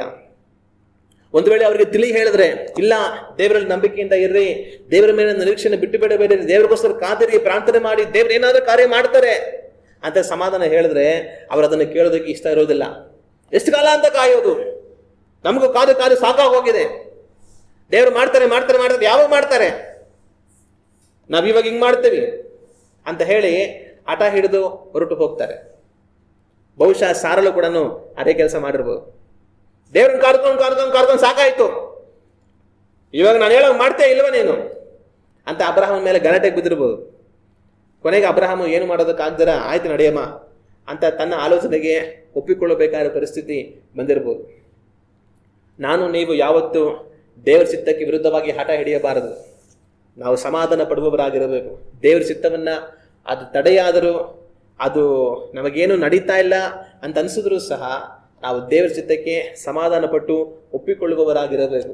ಹಲ್ಲೆಲೂಯ. ಸಾರಳು ಆ ಕೆಲಸವನ್ನು ಮಾಡಲಿಲ್ಲ. ಅಬ್ರಹಾಮ್ ಸಮಾಧಾನ ಪಡಿಸಿದ್ರು ಸಹ ಸಾರಳು ಇದುವರೆಗೂ ಸಮಾಧಾನಗೊಂಡಿದ್ರು, ಇನ್ನು ಮುಂದುವರಿಸಿ ಸಮಾಧಾನಗೊಳ್ಳೋದಕ್ಕೆ ನನಗಿಷ್ಟ ಇಲ್ಲ, ನಾನು ಹೇಳೋದೇ ಆಗಬೇಕು ಅನ್ನೋಂಥ ಸ್ಥಿತಿಗೆ ಸಾರ ಬಂದ್ಬಿಟ್ರು. ನಾನು ನೀವು ಆ ಥರ ಯಾವುದು ಸಹ ಆಗಬಾರದು. ಮತ್ತೆ ಇನ್ನೊಂದು, ಇಂಥ ಸಮಯದಲ್ಲಿ ಅಬ್ರಹಾಮ್ ಏನ್ ಮಾಡ್ಬೋದಾಗಿತ್ತು? ಸಾರ ಈ ರೀತಿ ತುಂಬಾ ಆಟ ಹಿಡಿಯುವಾಗ ಅಬ್ರಹಾಮ್ ದೇವರನ್ನ ನೋಡಿ ಪ್ರಾರ್ಥನೆ ಮಾಡ್ಬೋದಾಗಿತ್ತು. ಸಾರಳಿಗೆ, ಸರಿ ನನ್ನ ಹತ್ರ ಮಾತಾಡಿ ಈ ದೇಶಕ್ಕೆ ನನ್ನನ್ನು ಕರೆತಂದು ಇದನ್ನ ನನಗೆ ಸಂತಾನಕ್ಕೆ ಕೊಡ್ತೀನಿ ಅಂತ ಎಲ್ಲ ಹೇಳಿದವರು ದೇವರು. ಸರಿ, ನೀನು ಹೇಳ್ತಾ ಇದೀಯ ನಿನ್ನ ಅಭಿಪ್ರಾಯ, ನಾನು ಪ್ರಾರ್ಥನೆ ಮಾಡ್ತೀನಿ, ದೇವರು ಏನು ಆಲೋಚನೆ ಹೇಳ್ತಾರೆ ಕೇಳೋಣ ಅಂತ ಹೇಳಿ ಅಬ್ರಹಾಮನು ದೇವರ ಬಳಿಯಲ್ಲಿ ಪ್ರಾರ್ಥನೆ ಮಾಡ್ಬೋದಾಗಿತ್ತು. ಇಷ್ಟೊತ್ತಾಗಲೇ 5 ಸರಿ ದೇವರು ಅಬ್ರಹಾಮ್ ಜೊತೆ ಮಾತಾಡಿದ್ರು. ಮೊದಲು ಊರನ್ನು ಪಟ್ಟಣದಲ್ಲಿ ಇದ್ದಾಗ, ಎರಡನೇದು ಕಾರಣನ ಪಟ್ಟಣಕ್ಕೆ ಬಂದಾಗ, ಮೂರನೇದು ಅವರು ಐಗುಪ್ತ ದೇಶಕ್ಕೆ ಹೋಗಿ ಕಾನಾನ್ ದೇಶಕ್ಕೆ ಅವರು ಪ್ರವೇಶ ಮಾಡಿದಾಗ, ಮತ್ತೆ ಐಗುಪ್ತ ದೇಶಕ್ಕೆ ಹೋಗಿ ಹಿಂತಿರುಗಿ ಬಂದು ಲೋಟನ್ನು ಬೇರ್ಪಟ್ಟ ನಂತರ, ಮತ್ತೆ ಈ ರೀತಿ ಸಾರ ಹೇಳೋದಕ್ಕಿಂತ ಮುಂಚೆ ದೇವರು ಅಬ್ರಹಾಮ್ ಜೊತೆ ಮಾತಾಡ್ತಾರೆ. 15ನೇ ಅಧ್ಯಾಯದಲ್ಲಿ ಮಾತಾಡಿ ದೇವರು ಹೇಳುವಂತ ಮಾತು, ಅಬ್ರಹಾಮನೇ ಭಯಪಡಬೇಡ, ನಾನು ನನಗೆ ಗುರಾಣಿಯಾಗಿದ್ದೇನೆ, ನಿನಗೋಸ್ಕರ ಅತ್ಯಧಿಕ ಬಹುಮಾನವು ಇಟ್ಟದೆ. ದೇವರು ಸುಮ್ಮನೆ ಒಂದು ಸಮಯದಲ್ಲಿ ಮಾತಾಡ್ತಾರೆ, ಏನು ವಿಷಯ ಇರಲ್ಲ. ಅಬ್ರಹಾಮು ಸಾರ ಅವ್ರ ಪಾಡ್ಗೆ ಅವ್ರು ಜೀವನ ಮಾಡ್ತಾ ಇರ್ತಾರೆ, ದೇವರು ಇವತ್ತಲ್ಲ ನಾಳೆ ಒಳ್ಳೆ ಕಾರ್ಯಗಳು ಮಾಡ್ತಾರೆ ಅಂತ ನಿರೀಕ್ಷೆ ಮಾಡ್ಕೊಂಡು ಸುಮ್ಮನೆ ಜೀವನ ಮಾಡ್ತಾ ಇರ್ತಾರೆ. ಏನು ಇಲ್ಲದಿರುವಂತ ಸಾಧಾರಣ ಸಮಯದಲ್ಲಿ ದೇವರು ಮಾತಾಡ್ಬಿಟ್ಟು, ಅಬ್ರಹಾಮೇ ಭಯಪಡಬೇಡ, ನಾನು ನಿನಗೆ ಗುರಾಣಿಯಾಗಿದ್ದೇನೆ, ನಿನಗೆ ಅತ್ಯಧಿಕ ಬಹುಮಾನ ಇಟ್ಟದೆ ಅಂತ ಹೇಳ್ತಾರೆ. ನನಗೂ ನಿಮಗೂ ಈ ಮಾತು ಹೇಳಿದ್ರೆ ಒಂದು ವೇಳೆ ದೇವರು, ನಾವೇನ್ ಮಾಡ್ಬೋದು ಹೇಳಿ? ಹಲ್ಲೆಲೂಯಾ, ದೇವ್ರ ಸ್ತೋತ್ರ, ಅಪ್ಪ ನೀವು ಒಂದನೇ ಅಪ್ಪ ಅಂತ ಹೇಳ್ತೀವಿ. ಅಬ್ರಹಾಮ್ ಏನ್ ಹೇಳ್ತಾನೆ ಅಂದ್ರೆ, ದೇವ್ರೆ ನೀನ್ ನನಗೆ ಏನ್ ಕೊಟ್ರೆ ಏನು, ಮಗುನೇ ಕೊಟ್ಟಿಲ್ವಲ್ಲ, ನೀನ್ ಏನ್ ಕೊಟ್ಟರು ಕೂಡ ನನಗೆ ಉಳಿಯೋದಿಲ್ಲ, ನನಗೆ ಅಂತ ಸಂತಾನ ಇದ್ದಿದ್ರೆ ನೀನ್ ನನಗೆ ಕೊಡೋದ್ರೆ ನನ್ನ ಮಗನ ಕೊಡ್ಬೋದಾಗಿತ್ತು, ನನಗೆ ಮಕ್ಕಳಲ್ಲಿದ್ರಿಂದ ನನ್ನ ಕೆಲಸದವ್ರು ಬೇರೆಯವ್ರು ನಾನು ಕೊಟ್ಬಿಡ್ತೀನಿ ಅಷ್ಟೇ, ಎಲ್ಲ ಬರ್ತಾ ನನಗೆ ಕೊಟ್ಟು ಏನ್ ಪ್ರಯೋಜನ, ನನ್ನ ಆಸೆ ಪಡಿಸಿ ನೀನು ಅಂತ ಅನ್ಬಿಡ್ತಾನೆ ದೇವ್ರಿಗೆ. ಆಗ ಅಲ್ಲಿ ಅಬ್ರಹಾಮನಲ್ಲೂ ಕೂಡ ಆ ಚಿಂತೆ ಇದೆ. ಏನ್ ಚಿಂತೆ ಇದೆ? ಇನ್ನೂ ದೇವ್ರು ನಮ್ಮ ಮಕ್ಕಳು ಕೊಟ್ಟಿಲ್ವಲ್ಲ, ಯಾಕೆ ಇನ್ನೂ ದೇವ್ರು ಕೊಟ್ಟಿಲ್ಲ ಅನ್ನೋದನ್ನ ಚಿಂತೆ ಅಬ್ರಹಾಮನಿಗೆ ಅಲ್ಲೇ ಇದೆ. ಆದ್ರೆ ಆಮೇಲೆ ದೇವ್ರೇನ್ ಮಾಡ್ತಾರೆ, ಅಬ್ರಹಾಮನ ಆಸೆ ಕರ್ಕೊಂಡ್ಬಂದು, ಈ ಆಕಾಶದ ನಕ್ಷತ್ರಗಳನ್ನು ನೋಡು, ಎಣಿಸೋದಕ್ಕಾದ್ರೆ ಎಣಿಸು, ನಿನ್ನ ಸಂತಾನವನ್ನು ಅಷ್ಟು ಮಾಡ್ತೀನಿ ಅಂತ ದೇವ್ರು ಹೇಳ್ತಾರೆ. ಮತ್ತೆ ಇದೆಲ್ಲ ಹಿಂಗಾಗುತ್ತೆ, ನನ್ಗೆ ಹೆಂಗ್ ಗೊತ್ತಾಗುತ್ತೆ, ಇದೆಲ್ಲ ಖಂಡಿತ ನಡೆಯುತ್ತೆ ಅಂತ ಅಂದ್ಬಿಟ್ಟು ಹೇಳುವಾಗ ದೇವ್ರು ಏನ್ ಮಾಡ್ತಾರೆ, ನೀನು ಒಂದು ಒಡಂಬಡಿಕೆ ಮಾಡ್ಬೇಕಂತ ಹೇಳಿ ಪಕ್ಷಿಗಳನ್ನ ಕರೆಸಿ ಅಬ್ರಹಾಂ ಜೊತೆ ಒಂದು ಒಡಂಬಡಿಕೆ ಮಾಡ್ಕೊಳ್ತಾರೆ ಬೆಂಕಿಯ ಮೂಲಕ. ಆಗ ಒಡಂಬಡಿಕೆ ಮಾಡಿಕೊಂಡು ಆ ಮಾತನ್ನ ದೇವರು ಸ್ಥಿರಪಡಿಸ್ತಾರೆ. ಆಗ ಈ ರೀತಿ 5 ಸರಿ ಅಬ್ರಹಾಂ ಜೊತೆ ದೇವರು ಮಾತಾಡಿದ್ದಾರೆ. ಈ ಒಡಂಬಡಿಕೆಯನ್ನ ಸ್ಥಿರಪಡಿಸಿದ ಮೇಲೇನೆ ಸಾರಳು ಬಂದು ಈ ಆಲೋಚನೆ ಹೇಳೋದು. ಆಗ ಅಬ್ರಹಾಂ ಏನ್ ಮಾಡ್ಬೋದಾಗಿತ್ತು, ಅಮ್ಮ ಸರಿ ಆಯ್ತು, ನೀನು ಹೇಳೋದು ಹೇಳ್ತಾ ಇದೀಯಾ, ದೇವ್ರ ನನ್ನ ಜೊತೆ ಇದುವರೆಗೂ ಅನೇಕ ಸರಿ ಮಾತಾಡಿ ಏನಾಗುತ್ತೆ ಅನ್ನೋದನ್ನ ದೇವರು ಹೇಳಿದ್ದಾರೆ, ಇದನ್ನು ಸಹ ನಾನು ದೇವ್ರ ಹತ್ರ ಹೋಗಿ ಇಟ್ಟು ಪ್ರಾರ್ಥನೆ ಮಾಡ್ತೇನೆ. ಅಪ್ಪ ಸಾರಳು ಈ ಥರ ಎಲ್ಲ ಹೇಳ್ತಾ ಇದ್ರೆ ನಾವೇನ್ ಮಾಡ್ಬೋದು ಏನ್ ಮಾಡಬಾರ್ದು, ನೀನೇ ಆಲೋಚನೆ ಹೇಳ್ಬೇಕು ಸ್ವಾಮಿ ಅಂತ ಪ್ರಾರ್ಥನೆ ಮಾಡ್ತೀನಿ, ದೇವ್ರು ಏನ್ ಹೇಳ್ತಾರೆ ನೋಡೋಣ ಅಂತ ಅಬ್ರಹಾಂ ಹೋಗಿ ದೇವ್ರ ಹತ್ರ ಮಾತಾಡ್ಬೋದಾಗಿತ್ತು, ದೇವ್ರ ಮಾತಿಗೆ ತಾನು ಕಾಯ್ಬೋದಾಗಿತ್ತು. ಆದ್ರೆ ಅಬ್ರಹಾಂ ಅದು ಮಾಡಿಲ್ಲ. ಹೆಂಡತಿ ಜಗಳ ಮಾಡಿ ಮಾಡಿ ಮಾಡಿ ಮಾಡಿ ಕಡೆಗೆ ತನ್ನನ್ನು ಸಮಾಧಾನ ಪಡಿಸೋಕ್ಕಾಗದೆ, ಆಯ್ತು ಹೋಗಮ್ಮ ನೀನೇನು ಹೇಳ್ತೀವಿ ಹಂಗೆ ಆಗಲಿ ಅಂತ ಹೇಳಿ ತಾನು ಸುಮ್ಮನಾಗ್ಬಿಟ್ಟ. ನಾವು ಅನೇಕ ಸರಿ ಈ ಥರ ತಪ್ಪು ಮಾಡ್ತೀವಿ. ಏನಂತಂದರೆ ನಮ್ಮ ಆಲೋಚನೆಗೆ ಬರೋದನ್ನೆಲ್ಲ ನಾವು ಮಾಡಿಬಿಡ್ತೀವಿ. ಆಮೇಲೆ ಎಲ್ಲ ಕೆಟ್ಟೋದ್ಮೇಲೆ ಕೊನೆಯಲ್ಲಿ ಪ್ರಾರ್ಥನೆ ಮಾಡ್ತೀವಿ, ದೇವರೇ ಹಿಂಗೆಲ್ಲ ಆಗೋಯ್ತಲ್ಲಪ್ಪ ಏನಪ್ಪ ಮಾಡೋದು ಅಂತೇಳಿ. ಆದರೆ ನಾವು ಮಾಡೋದೆಲ್ಲ ಮಾಡಿ ಕೆಟ್ಟೋದ್ಮೇಲೆ ಸ್ವಾಮಿ ಅಂತ ಅಂದಿರ ನಾವು ಮಾಡೋದಕ್ಕಿಂತ ಮುಂಚೆನೆ ದೇವರೇ ಅಂತ ನಾವು ಪ್ರಾರ್ಥನೆ ಮಾಡಿ ಕಾದಿದ್ರೆ ನಾವು ಏನು ಮಾಡಬೇಕು ಆಲೋಚನೆಯನ್ನು ದೇವರು ನಮಗೆ ಕೊಡ್ತಾರೆ. ಹಲ್ಲೆಲೂಯಾ. ಸರಿ, ನಾವು ಮುಂದುವರಿಸಿ ಏನಾಗುತ್ತೆ ಅನ್ನೋದನ್ನ ನೋಡೋಣ. 3ನೇ ವಾಕ್ಯದ ನಾವು ಓದುವಾಗ, ಅಬ್ರಹಾಮನು 10 ವರ್ಷ ಕಾನಾನ್ ದೇಶದಲ್ಲಿ ವಾಸಿಸಿದ ಮೇಲೆ ಅವನ ಹೆಂಡತಿಯಾದ ಸಾರಯಳು ಐಗುಪ್ತಳಾದ ಹಾಗರಳೆಂಬ ದಾಸಿಯನ್ನು ಕರೆದು ತನ್ನ ಗಂಡನಿಗೆ ಹೆಂಡತಿಯಾಗಿ ಒಪ್ಪಿಸಿದಳು. ಈ ಘಟನೆ ನಡೆಯೋದು ಯಾವಾಗ? ಅಬ್ರಹಾಂ ಕಾನಾನ್ ದೇಶಕ್ಕೆ ಹೋಗಿ 10 ವರ್ಷಗಳಾದ ಮೇಲೆ ಸಾರಳು ಬಂದು ತನ್ನ ದಾಸಿಯನ್ನ ಅಬ್ರಹಾಮನಿಗೆ ಹೆಂಡತಿಯಾಗಿ ಕೊಡೋದಕ್ಕೋಸ್ಕರ ತೀರ್ಮಾನ ಮಾಡ್ತಾಳೆ. ಆಗ ಈಗಾಗಲೇ ಅವರು ಕಾನಾನ್ ದೇಶಕ್ಕೆ ಬಂದು 10 ವರ್ಷ ಆಗಿದೆ. ಮಗುವಿನ ನಿರೀಕ್ಷೆಯಲ್ಲಿ ಅವರು ಜೀವಿಸುವುದಕ್ಕೆ ಪ್ರಾರಂಭಿಸಿ 10 ವರ್ಷ ಆಗಿದೆ. ಆದರೆ ವಾಸ್ತವವಾಗಿ ದೇವರ ಅಬ್ರಹಾಮನಿಗೆ ಮಗು ಕೊಟ್ಟಿದ್ದು ಯಾವಾಗ? ಇಲ್ಲಿಂದ ಇನ್ನು 15 ವರ್ಷ ಆದಮೇಲೆ. ಈಗಾಗಲೇ ಅವ್ರು ಬಂದು 10 ವರ್ಷ ಆಯಿತು, ಆದರೆ ದೇವರು ಅವ್ರ ಮಗು ಕೊಟ್ಟಿದ್ದು ಇನ್ನೂ 15 ವರ್ಷ ಆದಮೇಲೆ. ಆಗ 10 ವರ್ಷದಷ್ಟರಲ್ಲೇ ಸಾರಳನ್ನ ನಾವು ತಡೆಯೋದಕ್ಕಾಗ್ತಾ ಇಲ್ಲ. ಇನ್ನೂ ಅಲ್ಲಿಂದ ಇನ್ನೂ 15 ವರ್ಷ ಮುಂದೆ ಹೋಗಿ 25 ವರ್ಷ ಆಗಿದ್ದಿದ್ರೆ ಸಾರಳ ಏನು ಮಾಡಿರೋಳು? ಆಗ ನಮಗೆ ಯೋಚನೆ ಬರ್ಬೋದು, ಇಷ್ಟೊಂದು ದೂರ ದೇವರು ಏನಕ್ಕೆ ತಗೊಂಡೋದ್ರು? ಅಬ್ರಹಾಮನಿಗೆ ಮೊದಲೇ ದೇವ್ರ ಮಗು ಕೊಡ್ಬೋದಾಗಿತ್ತಲ್ಲ. ಈಗಾಗಲೇ 10 ವರ್ಷ ಆಗಿತ್ತು, ಅಲ್ಲಿಂದ ಇನ್ನೂ 15 ವರ್ಷ ಆದಮೇಲೆ 25 ವರ್ಷದವರೆಗೂ ದೇವ್ರು ಯಾಕೆ ಸುಮ್ಮನೆ ಇದ್ರು ಅಂತ ನಮ್ಗೆ ಅನ್ನಿಸ್ಬೋದು. ದೇವರಿಗೆ ಒಂದು ಮಗು ಕೊಡೋದಕ್ಕೆ ಅಷ್ಟು ಸಮಯ ಬೇಕಾ ಅಂತ ಅಂದ್ಬಿಟ್ಟು. ಆದರೆ ದೇವರಿಗೆ ಮಗು ಕೊಡೋದಕ್ಕೆ ಅಷ್ಟೊಂದು ಸಮಯ ಬೇಕಾಗಿಲ್ಲ. ದೇವರು ಅದಕ್ಕಿಂತ ಮುಂಚೆನೇ ಕೊಟ್ಟಿರೋರು. ಅಂದರೆ ಅವ್ರು ಬಂದು ಈಗಾಗಲೇ 10 ವರ್ಷ ಆಗಿದೆ, ಇನ್ನು ಸ್ವಲ್ಪ ಕಾಲದಲ್ಲೇ ದೇವ್ರು ಬಹುಶಃ ಕೊಡುತ್ತಾ ಇದ್ರೇನು. ಆದರೆ ಅವರಿಗೆ ಬೇಗ ಮಗು ಆಗದೆ ಇನ್ನೂ ಅಲ್ಲಿಂದ 15 ವರ್ಷ ಮುಂದೆ ಹೋಗೋದಕ್ಕೆ ಕಾರಣ ಯಾರು ಅಂತಂದ್ರೆ ಈ ಅಬ್ರಹಾಂ ಸಾರಳೇನೆ. ಏನಾಯ್ತು? ಇವ್ರು ದೇವರಿಗೋಸ್ಕರ ಕಾದುಕೊಂಡು ಇರ್ದಿರ ಇವರು ಒಂದು ತೀರ್ಮಾನ ಮಾಡಿಕೊಂಡು ಹಾಗರನ ಹೆಂಡತಿಯಾಗಿ ತಗೊಂಡು ಆಕೆಯ ಮುಖಾಂತರ ಒಂದು ಸಂತಾನವನ್ನು ಪಡೆದ್ರು, ಒಂದು ಮಗುವನ್ನು ಪಡ್ಕೊಂಡ್ಬಿಟ್ರು. ಈಗೇನಾದ್ರು ಆ ಮಗು ಹುಟ್ಟಿದ ನಂತರ ಮುಂದೆ ಏನಾಗುತ್ತೆ? ಆ ಮಗುಗೆ 13 ವರ್ಷ ವಯಸ್ಸಿರುವಾಗ, ಅಂದ್ರೆ ಇಸಾಕನ ಹುಟ್ಟುತ್ತಾನೆ, ಅಬ್ರಹಾಮಿಗೆ 100 ವರ್ಷ ಆಗಿರುವಾಗ. ಇಸಾಕನ ಹುಟ್ಟಿದ ನಂತರ ಏನಾಗುತ್ತೆ? ನಾವು ಬೈಬಲಲ್ಲೆಲ್ಲ ಓದಿರ್ತೀವಿ, ನಮ್ಗೆ ಗೊತ್ತಿರುತ್ತೆ ಚೆನ್ನಾಗಿ. ಇಸಾಕನ ಹುಟ್ಟಿದ ನಂತರ ಸಾರಳು ಏನು ಹೇಳ್ತಾಳೆ? ಅದುವರೆಗೂ ಇಸ್ಮಾಯಿಲನ್ನ ನನ್ನ ಮಗ ನನ್ನ ಮಗ ನನ್ನ ಮಗ ಅಂತ ಎತ್ಕೊಂಡು ಓಡಾಡಿಲ್ಲ ಸಾರಳು. ಈಗ ಇಸಾಕನ ಹುಟ್ಟಿದ ಮೇಲೆ ಸಾರಳು ಅಬ್ರಹಾಂಗಳ ಮಾತು, ಈ ದಾಸಿಯ ಮಗನಿಗೂ ನನ್ನ ಮಗನಿಗೂ ಜೊತೆ ಇರಬಾರದು, ಈ ದಾಸಿಯ ಮಗ ನನ್ನ ಮಗನ ಜೊತೆ ಪಾಲು ಪಡಿಬಾರ್ದು, ಅವನ ಮನೆಯಿಂದ ಆಚೆ ಹಾಕು. 13 ವರ್ಷ ನನ್ನ ಮಗನ ಎತ್ಕೊಂಡು ಓಡಾಡಲ್ಲು. ಇವಾಗ ಈಸಾಕ್ ಹುಟ್ಟಿದ ಮೇಲೆ ಅವನ ಆಚೆ ಹಾಕು, ಅವನ ತಾಯಿ ಇಬ್ರನ್ನ ಆಚೆ ಹಾಕು ಅಂತ ಅಬ್ರಹಾಮನಿಗೆ ಸಾರ ಹೇಳಿದ್ರು. ಆಗ ದೇವ್ರು ಏನಕ್ಕೆ 25 ವರ್ಷ ಗಂಟ ಮಗು ಕೊಡ್ತಾರೆ ಸುಮ್ಮನಾಗ್ಬಿಟ್ರು ಅಂತಂದ್ರೆ ಅದಕ್ಕೆ ಕಾರಣ ಇವರೇ. ಯಾಕೆ ಅಂತಂದ್ರೆ ಇವರು ದೇವ್ರ ಸಮಯ ಇನ್ನೇನು ಹತ್ರ ಬಂದಿತ್ತೋ ಏನೋ ಅಷ್ಟರಲ್ಲಿ ಇವ್ರನ್ನ ತಪ್ಪು ಮಾಡ್ಬಿಟ್ಟು ಇವ್ರನ್ನ ಮಗು ತಗೊಂಡ್ಬಂದ್ಬಿಟ್ರು. ಈಗ ಹಾಗೆ ಮುಂದಿನ ವರ್ಷಕ್ಕೆ ದೇವರು ವಾಗ್ದಾನ ಮಾಡಿದಂತಾನೆ ಸಾರಳ ಮುಖಾಂತರ ಮಗು ಕೊಟ್ಬಿಟ್ರೆ ಈ ಇಸ್ಮಾಯಿಲ್ ಕೇವಲ 1 ವರ್ಷ ಇರೋವಾಗ್ಲೇನೆ ಈ ಸಾರಳ ಏನ್ ಹೇಳ್ತಾಳೆ, ಆ ಮಗುನು ಆ ದಾಸಿನ ಆಚೆ ಹಾಕೋ, ನಮಗೆ ಮಗು ಬಂತಲ್ಲ ಅವ್ರೇ ಆಗ್ಬೇಕಿನ್ನ ನಮಗೆ ಅಂತ ಹೇಳ್ಬಿಟ್ರು ಅವಳು. ಮುಂದೆ ಏನಾಗುತ್ತಂದ್ರೆ 13 ವರ್ಷ ವಯಸ್ಸಾಗುತ್ತೆ ಇಸ್ಮಾಯಿಲ್ ಹುಡುಗ. ಆ ಹುಡುಗನನ್ನು ಹಾಗರನನ್ನ ಅವ್ರ ಆಚೆ ಕಳಿಸ್ಬಿಡ್ತಾರೆ. ಆದ್ರೆ 13 ವರ್ಷ ವಯಸ್ಸು ಅಂತಂದ್ರೆ ಸಾಧಾರಣ ವಯಸ್ಸಲ್ಲ, ಹೆಚ್ಚು ಕಮ್ಮಿ ದೊಡ್ಡ ಹುಡುಗನಾಗ್ಬಿಟ್ಟಿದ್ದಾನೆ. ಅವನು ಹೆಂಗ್ ಬೇಕಾದ್ರೆ ಜೀವನ ಮಾಡ್ಕೊಂಡು ಬದುಕೊಂಡು ಹೋಗೋದಕ್ಕೆ ಅವಕಾಶ ಇದೆ. ಆದ್ರೆ ಅಂತ ಮಗನನ್ನು ಕರ್ಕೊಂಡು ಹೋಗಿನೇ ಹಾಗರ ಕೈಯಲ್ಲಿ ಅವನನ್ನು ಸಾಕೋದಕ್ಕಾಗ್ಲಿಲ್ಲ, ಅವನಿಗೆ ನೀರು ಕೊಡಿಸೋದಕ್ಕಾಗ್ಲಿಲ್ಲ. ಮರುಭೂಮಿಯಲ್ಲಿ ನೀರು ಸಿಗದೆ ಕಡೆಗೆ ಅವನು ಸಾಯೋದನ್ನ ನೋಡೋಕ್ಕಾಗದೆ ಒಂದು ಕಡೆ ಅವನನ್ನು ಬಿಟ್ಬಿಟ್ಟು ಇನ್ನೊಂದು ಕಡೆ ಹೋಗಿ ಆಗ ಕೂತ್ಕೊಂಡು ಅಳ್ತಾ ಇದ್ಲು. ಅವನು ಇನ್ನೇನು ಸತ್ತೋಗ್ತಾನೆ ಅಂತ ಅಂದ್ಬಿಟ್ಟು 13 ವರ್ಷದ ಹುಡುಗನನ್ನು ಕರ್ಕೊಂಡು ಹೋಗಿ ಆಗರ ಕೈಯಲ್ಲಿ ಸಾಕೋದಕ್ಕಾಗ್ಲಿಲ್ಲ. ಅವ್ನು ಸಾಯೋದನ್ನ ನೋಡೋಕ್ಕಾಗ್ದಿರ ಹೋಗಿ ಇನ್ನೊಂದು ಕಡೆ ಕೂತ್ಕೊಂಡು ಅಳ್ತಾ ಇದ್ಲು. 13 ವರ್ಷದ ಹುಡುಗನನ್ನೇ ಆಗರಲ್ಲಿ ಕರ್ಕೊಂಡು ಹೋಗಿ ಸಾಕೋದಕ್ಕಾಗಿಲ್ಲ ಅಂತಂದ್ರೆ 1 ವರ್ಷ 2 ವರ್ಷ ಮಗನ್ ಕರ್ಕೊಂಡು ಹೋಗಿದ್ರೆ ಏನ್ ಮಾಡಿರಲ್ಲ, ಆಗಲ್ಲ. ಆ ಮಗುನ ಸಾಕೋದಕ್ಕಾಗದೆ ಬೆಳೆಸೋದಕ್ಕಾಗದೆ ಮಗು ಸತ್ತೋಗ್ತಾ ಇತ್ತು. ಆಗ ದೇವ್ರು ಏನಕ್ಕೆ ಇನ್ನೂ 15 ವರ್ಷ ಮುಂದೆ ತಳ್ಳಿದ್ರು ಅಂತಂದ್ರೆ ಇವ್ರು ಮಾಡಿದ ತಪ್ಪಿನಿಂದ. ಯಾಕಂದ್ರೆ ಇವರಿಗೆ ಮೊದಲೇ ಮಗು ಕೊಟ್ಬಿಟ್ರೆ ಈಗಾಗಲೇ ಅವರು ಸ್ವಂತ ಆಲೋಚನೆಯಿಂದ ಪಡ್ಕೊಂಡಿರೋ ಮಗುನ ಚಿಕ್ಕ ವಯಸ್ಸಲ್ಲಿ ಆಚೆ ಹಾಕ್ಬಿಡ್ತಾರೆ. ಆಗ ಆ ಮಗು ಬದುಕೋದಕ್ಕಾಗಲ್ಲ. ಅದರಿಂದ ದೇವ್ರು ಏನ್ ಮಾಡಿದ್ರು ಅಂತಂದ್ರೆ ಆ ಮಗು ಇವ್ರು ಆಚೆ ಹಾಕಿದ್ರು ಅದು ಆಚೆ ಹೋಗಿ ಬೆಳಿಬೇಕು, ಅದ್ರ ಜೀವನವನ್ನು ಅದು ಕಟ್ಕೊಳ್ಬೇಕು. ಆ ಮಟ್ಟಿಗಿನ ಸಾಮರ್ಥ್ಯ ಅದಕ್ಕೆ ಬರೋವರೆಗೂ ದೇವ್ರು ಇವ್ರಿಗೆ ಮಗು ಕೊಡ್ಲಿಲ್ಲ. ಇವ್ರು 10 ವರ್ಷ ಆಯ್ತು ಅಂತ ಹೇಳಿ ಇಂಥ ಒಂದು ಯೋಚನೆ ಮಾಡ್ಕೊಂಡು ಮಗು ಪಡ್ಕೊಂಡ್ಬಿಟ್ರು. ಆಮೇಲೆ ದೇವ್ರು ಏನ್ ಮಾಡಿದ್ರು ಅಂತಂದ್ರೆ ನೀವು ಆ ಮಗು ಬೆಳೆಸಿ ಸಾಕಿ ಅದನ್ನ ದೊಡ್ಡದು ಮಾಡಿ ಅದಕ್ಕೆ ತನ್ನ ಜೀವನವನ್ನು ತಾನೇ ನಡೆಸ್ಕೊಳ್ಳೋಷ್ಟು ಬೆಳೆದು ಬರಲಿ, ಅಲ್ಗಂಟ ನಾನು ನಿಮ್ಮ ಮಗು ಕೊಡಲ್ಲ. ಕೊಟ್ರೆ ನೀವೇನ್ ಮಾಡ್ತೀರಾ, ಅದಕ್ಕಿಂತ ಮುಂಚೆನೇ ಮಗುನ ಆಚೆ ಹಾಕ್ತೀರಾ, ಅದಕ್ಕೆ ಕಷ್ಟ ಆಗುತ್ತೆ, ಅದು ಆಗಬಾರ್ದು ಅಂತ ಹೇಳಿ ದೇವ್ರು ಸುಮ್ಮನಾಗ್ಬಿಟ್ರು. ಕೊನೆಗೆ ಅವನು 13 ವರ್ಷ ಗಂಟೆ ಬೆಳೆದು ಬಂದು ಅವನೊಂದು ಪ್ರಾಯದ ಹುಡುಗನಾಗಿ ಒಂದು ಸ್ಥಾನಕ್ಕೆ ಬಂದ ನಂತರ ಇವರಿಗೆ ಮಗು ಕೊಟ್ಟು ಅವರನ್ನ ಆಚೆ ಹೋದ್ರೂ ಸಹ ಇನ್ನು ಅವನ ಜೀವಿತವನ್ನು ನೋಡ್ಕೊಳ್ಳೋದಕ್ಕೆ ಅವಕಾಶ ಆಗುತ್ತೆ. ಆಗ ಅಬ್ರಹಾಮನಿಗೆ ಸಾರಲಿಗೆ ದೇವರು ಮಗು ಕೊಡೋದಕ್ಕೆ 25 ವರ್ಷ ಬೇಕಾಗಿತ್ತು ಅಂದ್ರೆ ಅಷ್ಟು ವರ್ಷ ಬೇಕಾಗಿರ್ಲಿಲ್ಲ, ಇನ್ನೂ ಬೇಗನೆ ಕೊಡ್ತಾ ಇದ್ರು. ಅದಕ್ಕೆ ಇವರೇ ಕಾರಣ, ಇವ್ರು ಮಾಡಿದಂಥ ತಪ್ಪೇ ಕಾರಣ. ಅನೇಕ ಸಮಯಗಳಲ್ಲಿ ನಾವು ದೇವ್ರ ಚಿತ್ತಕ್ಕಾಗಿ ಕಾದಿರದೆ ನಾವು ಮಾಡುವಂಥ ತಪ್ಪುಗಳು ದೇವರ ಆಶೀರ್ವಾದವನ್ನು ನಮ್ಮನ್ನು ಇನ್ನೂ ದೂರ ತಗೊಂಡು ಹೋಗ್ಬಿಡುತ್ತೆ. ಚಿಕ್ಕ ವಯಸ್ಸಲ್ಲಿ ನನಗೆ ಬೈಬಲಿಂದ ಕಥೆಗಳನ್ನ ಹೇಳ್ತಾ ಇದ್ರು.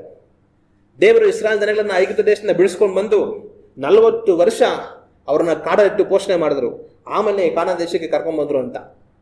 ನಾನೇನು ಯೋಚನೆ ಮಾಡ್ತಾ ಇದ್ದೆ ಅಂದ್ರೆ ಐಗುಪ್ತ ದೇಶದಿಂದ ಕಾನಾನ್ ದೇಶಕ್ಕೆ ಹೋಗೋದಕ್ಕೆ 40 ವರ್ಷ ಬೇಕಾಗುತ್ತೇನೋ ಅನ್ಕೊಂಡಿದ್ದೆ. 40 ವರ್ಷ ನಡ್ಕೊಂಡು ಜನಗಳು ಹೋಗಿದ್ದಾರೆ ಕಾಡಲ್ಲಿ ಅಂತ ಯೋಚನೆ ಮಾಡಿದ್ದೆ. ಆದ್ರೆ ಆಮೇಲೆ ನಾನು ಬೈಬಲ್ ಓದ್ತಾ ನನಗೆ ಗೊತ್ತಾಗಿದ್ದೇನೆ ಅಂತಂದ್ರೆ ಐಗುಪ್ತ ದೇಶದಿಂದ ಕಾನಾನ್ ದೇಶಕ್ಕೆ ಬರೋದಕ್ಕೆ ಅವ್ರಿಗೆ 1 ವಾರ ಸಾಕು. 1 ವಾರದಲ್ಲಿ ಅಲ್ಲಿಂದ ಇಲ್ಲಿಗೆ ಬಂದ್ಬಿಟ್ಟು ಇವ್ರ ಮೇಲೆಲ್ಲ ಯುದ್ಧ ಮಾಡಿ ಗೆದ್ಬಿಟ್ಟು ಆ ದೇಶಕ್ಕೆ ಹೋಗ್ಬಿಡ್ಬೋದು.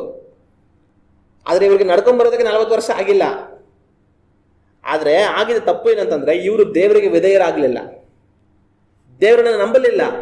ದೇವರು ಆ ಜನಗಳ ಮೇಲೆ ನಮಗೆ ಜಯವನ್ನು ಕೊಟ್ಟು ಆ ದೇಶಕ್ಕೆ ನಮ್ಮನ್ನು ಸೇರಿಸೋದಕ್ಕೆ ಸಾಧ್ಯ ಅನ್ನೋದನ್ನ ನಂಬಲಿಲ್ಲ. ಆವಾಗಲೇನೆ ದೇವರಿಗೆ ಅವ್ರ ಮೇಲೆ ಜಯ ಕೊಟ್ಟು ಅವ್ರನ್ನ ಆ ದೇಶಕ್ಕೆ ಸೇರಿಸೋದಕ್ಕೆ ಇಷ್ಟ ಇತ್ತು. ಆದ್ರೆ ಇವರು ನಂಬದೇ ಹೋದ ಕಾರಣ ಇವರು 40 ವರ್ಷ ಅರಣ್ಯದಲ್ಲಿ ಅರಣ್ಯವಾಸಿಗಳಾಗಿ ಇರಬೇಕಾಗಿತ್ತು.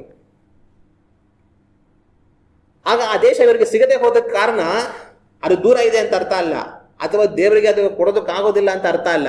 ಇವ್ರು ಮಾಡಿದ ತಪ್ಪು 40 ವರ್ಷ ಆದ್ರೂ ಆ ದೇಶ ಇವ್ರ ಕೈಗೆ ಸಿಗಲಿಲ್ಲ. ಅದೇ ರೀತಿನೇ ಅಬ್ರಹಾಮನಿಗೂ ಸಾರಳಿಗೂ ಅವರಿಗೆ ದೇವ್ರ ಮಗು ಕೊಡುವಂತ ಸಮಯ ತುಂಬಾ ದೂರ ಇರಲಿಲ್ಲ. ಆದ್ರೆ ಅವ್ರು ನಂಬದೇ ಹೋದ ಕಾರಣ, ಅವರ ಸ್ವಂತ ಆಲೋಚನೆ ಪ್ರಕಾರ ಅವ್ರು ಬೇರೆ ದಾರಿ ಮಾಡ್ಕೊಂಡಿದ್ದ ಕಾರಣ ದೇವ್ರೇನ್ ಮಾಡಿದ್ರು ಅಂತಂದ್ರೆ ಅದನ್ನ ಇನ್ನೂ ಮುಂದೆ ಹಾಕಿದ್ರು. ಯಾಕಂದ್ರೆ ಬೇಗನೆ ಕೊಟ್ರೆ ಈ ಮಗುಗೆ ತೊಂದರೆ ಆಗುತ್ತೆ, ಇವ್ರ ಮಗುನ ಆಚೆ ಹಾಕ್ಬಿಡ್ತಾರೆ.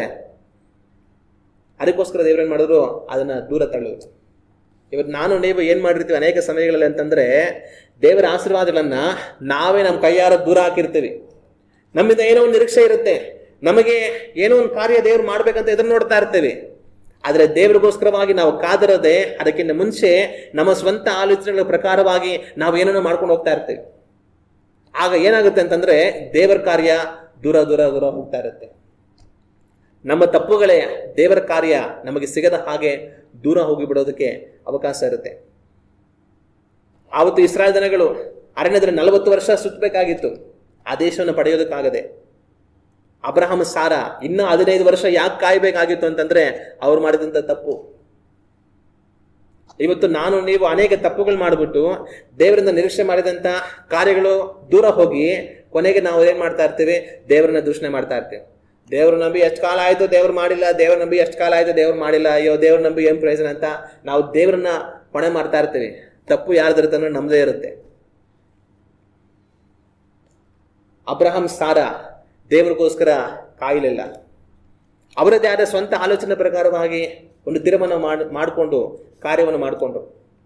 ಆದರೆ ಇನ್ನೂ ಬೇಗ ಅವರು ಮಗು ಪಡೆಯಬೇಕಾಗಿದ್ದಂಥ ಅವಕಾಶವನ್ನು ಅವರೇ ಇನ್ನೂ 15 ವರ್ಷ ತಳ್ಳಿ ಮುಂದೆ ಹೋಗಿಬಿಡೋ ಹಾಗೆ ಆಗಿ ಹೋಯಿತು. ಅವ್ರು ಮಾಡಿರುವಂಥ ತಪ್ಪು ಮುಂದೆ ಸರೋಗಬೇಕು, ಅದಕ್ಕೋಸ್ಕರ ದೇವ್ರು ಕಾದರು. ಅದರಿಂದ ನಾವು ಎಚ್ಚರಿಕೆ ಆಗಿರಬೇಕು. ದೇವರ ಕಾರ್ಯ ನಮ್ಮ ಜೀವಿತದಲ್ಲಿ ದೇವರು ಮಾಡೋವರೆಗೂ ಅದಕ್ಕೋಸ್ಕರವಾಗಿ ನಂಬಿಕೆಯಿಂದ ನಿರೀಕ್ಷೆಯಿಂದ ದೇವರಿಗೆ ನಮ್ಮನ್ನು ಒಪ್ಪಿಸಿಕೊಟ್ಟು ನಾವು ಕಾಯಬೇಕು. ನಮ್ಮ ಸ್ವಂತ ಆಲೋಚನೆಗಳಿಗೆ ಲೋಕ ರೀತಿಯಾದ ಪದ್ಧತಿಗಳಿಗೆ ನಾವು ಗಮನ ಕೊಟ್ಟು ಹಂಗೆ ಮಾಡ್ಬಿಡೋಣ ಹಿಂಗೆ ಮಾಡ್ಬಿಡೋಣ ದೇವ್ರನ್ನ ಕಾಯ್ಕೊಂಡಿದ್ರೆ ಆಗೋದೇ ಇಲ್ಲ ಅಂತೆಲ್ಲ ಯೋಚನೆ ಮಾಡ್ತೇವೋ, ಅದರಿಂದ ನಾವು ದೇವರ ಕಾರ್ಯವನ್ನು ಇನ್ನೂ ನಮ್ಮಿಂದ ದೂರ ಮಾಡ್ಕೊಳ್ತೇವೆ ಹೊರತು ನಾವೇನು ಸಾಧಿಸೋದಕ್ಕೆ ಅವಕಾಶ ಆಗೋದಿಲ್ಲ. ನಾವು ಮುಂದುವರಿಸಿ ಮುಂದಿನ ವಾರದಲ್ಲಿ ಈ ಕಾರ್ಯಗಳನ್ನು ಇನ್ನೂ ಹೆಚ್ಚಾಗಿ ನಾವು ಧ್ಯಾನಿಸೋಣ. ಇಲ್ಲಿಂದ ಮುಂದೆ ಏನಾಯಿತು ಅನ್ನುವಂಥದ್ದನ್ನು ಮುಂದಿನ ವಾರದಲ್ಲಿ ನಾವು ಧ್ಯಾನ ಮಾಡಿ ನೋಡೋಣ. ಈ ವಾರದಲ್ಲಿ ನಾವು ಧ್ಯಾನ ನೋಡಿದ ಕಾರ್ಯಗಳು, ಒಂದು, ಸಾರಲು ನಂಬಿಕೆಯಲ್ಲಿ ಬಿದ್ದು ಹೋದಳು. ನಾನು ನೀವು ನಂಬಿಕೆಯಲ್ಲಿ ಬಿದ್ದು ಹೋಗಬಾರದು. ಎರಡನೇದು, ಸಾರಲು ತನ್ನದೇ ಆದ ಒಂದು ಆಲೋಚನೆಯಿಂದ ಬಂದ್ಬಿಟ್ಲು. ದೇವರು ಮಾಡ್ತಾರೆ ಅಂದ್ರೆ ಇದುವರೆಗೂ ಮಾಡಿಲ್ಲ, ಅದು ನಾನೇ ಇವಾಗ ಒಂದು ಯೋಚನೆಯಿಂದ ಬಂದಿದ್ದೀನಿ, ಹಿಂಗೆ ಮಾಡ್ಬಿಡೋಣ ಅಂತ ಅಂದ್ಬಿಟ್ಟು. ನಾನು ನೀವು ಯಾವತ್ತು ನಮ್ಮದೇ ಆದ ಯೋಚನೆಗಳನ್ನು ನಾವು ರೂಪಿಸಬಾರದು. ದೇವರ ಚಿತ್ತಕ್ಕಾಗಿ ನಾವು ಕಾದಿರಬೇಕು. ಮೂರನೇದು, ಅಬ್ರಹಾಂ ಅದಕ್ಕೆ ಒಪ್ಕೊಂಡ. ಆದರೆ ಅದಕ್ಕಿಂತ ಮುಂಚೆ ಎಷ್ಟೋ ಸರಿ ಅಬ್ರಹಾಂ ಅದನ್ನು ಬೇಡ ಅಂತ ಹೇಳಿರ್ಬೋದು. ಆದರೆ ಸಾರಲು ಸಮಾಧಾನಗೊಳ್ಳಲಿಲ್ಲ. ಕಡೆಗೆ ಅಬ್ರಹಾಮನ ಒಪ್ಪಿಕೊಳ್ಳೋ ಹಾಗೆಯೇ ಬಲವಂತಪಡಿಸಿ ಒಪ್ಪಿಸಿದ್ಲು. ನಾನು ನೀವು ದೇವರ ಚಿತ್ತಕ್ಕೆ ಸಮಾಧಾನ ಪಡಬೇಕು. ಅದಕ್ಕೆ ವಿರುದ್ಧವಾದ ಕಾರ್ಯಕ್ಕೆ ನಾವು ಹಠ ಹಿಡಿಬಾರದು. ಅದಾದ ನಂತರ 10 ವರ್ಷಗಳಾಗೋಯ್ತು. 10 ವರ್ಷ ಇದ್ದಾಗ ಈ ಕಾರ್ಯ ನಡೆಯಿತು. ಆದರೆ ದೇವರು ಅವರಿಗೆ ಮಗು ಕೊಟ್ಟಿದ್ದು ಇನ್ನೂ 15 ವರ್ಷಗಳಾದ್ಮೇಲೆ. ಕಾರಣ ಏನು? ಅದಕ್ಕೆ ಕಾರಣ ಇವರು ಮಾಡಿದಂಥ ಈ ತಪ್ಪು ಇವರಿಗೆ ಈ ಸಾಕನನ್ನು ಇನ್ನೂ ದೂರ ಮಾಡಿತು. ಒಂದು ವೇಳೆ ಈ ತಪ್ಪು ಅವ್ರು ಮಾಡಿಲ್ಲ ಅಂದಿದ್ರೆ ಈ ಸಾಕನು ಇನ್ನೂ ಬೇಗ ಅವ್ರ ಕೈಗೆ ಬರೋದಕ್ಕೆ ಅವಕಾಶ ಇತ್ತು. ಆದರೆ ಇವರು ಈ ತಪ್ಪು ಮಾಡಿ ಇಷ್ಮಾಯಿಲನನ್ನು ಪಡೆದದ್ದರಿಂದ ದೇವರು ಈ ಸಾಕನನ್ನು ಕೊಟ್ಟರೆ ಇಷ್ಮಾಯಿಲನು ಹೊರಗಡೆ ಬಲ್ಪಡ್ತಾನೆ. ಆದರೆ ಅವನು ಚಿಕ್ಕ ವಯಸ್ಸಿನಲ್ಲೇ ಹೊರಗಡೆ ಹೋದರೆ ಅವನು ಬದುಕೋದು ಕಷ್ಟ. ಅದರಿಂದ ಅವನನ್ನು ಸ್ವಂತ ಚಿಕ್ಕ ಹುಡುಗನ ಪ್ರಾಯಕ್ಕೆ ಬರಲಿ ಅಂತ ದೇವರು ಸುಮ್ಮನೆ ಇದ್ರು. ಅವನು ಹೊರ ಹೋಗಿ ಬದುಕಿ ಅವನು ಬೆಳೆಯೋದಕ್ಕೆ ಅವಕಾಶ ಆಗುತ್ತೆ ಅನ್ನುವಂಥ ಪ್ರಾಯದಲ್ಲಿ ದೇವರು ಇವರಿಗೆ ಮಗು ಕೊಟ್ಟರು. ಆ ನಂತರ ನಿರೀಕ್ಷೆ ಮಾಡಿದ ಹಾಗೆ ಅವರ ಆಸೆ ಹಾಕಿದ್ರು. ಆದರೆ ಆಸೆ ಹಾಕಿದ್ರು ಕೂಡ ಇಷ್ಮಾಯಿಲ್ ಹೋಗಿ ಬದುಕೊಂಡ, ಅವನು ಒಂದು ದೊಡ್ಡ ಜನಾಂಗ ಆದ. ಆದರೆ ದೇವರು ಅಷ್ಟು ತಡವಾಗಿ ಇವರಿಗೆ ಈ ಸಾಕನನ್ನು ಕೊಡೋದಕ್ಕೆ ಕಾರಣ ಇವರು ಮಾಡಿದಂಥ ತಪ್ಪು. ನಾನು ನೀವು ಅನೇಕ ತಪ್ಪುಗಳನ್ನು ಮಾಡಿ ನಮ್ಮ ಆಶೀರ್ವಾದಗಳನ್ನು ದೂರ ಮಾಡ್ಕೊಂಡಿರ್ತೀವಿ, ಕೊನೆಗೆ ದೇವರನ್ನೇ ವರ್ಣನೆ ಮಾಡ್ತೇವೆ. ಅದರಿಂದ ಇಂಥ ತಪ್ಪುಗಳು ನಮ್ಮಲ್ಲಿ ಕಂಡು ಬರದ ಹಾಗೆ ಎಚ್ಚರಿಕೆ ಆಗಿರೋಣ. ದೇವರು ನಮ್ಮೆಲ್ಲರಿಗೂ ಸಹಾಯ ಮಾಡಲಿ.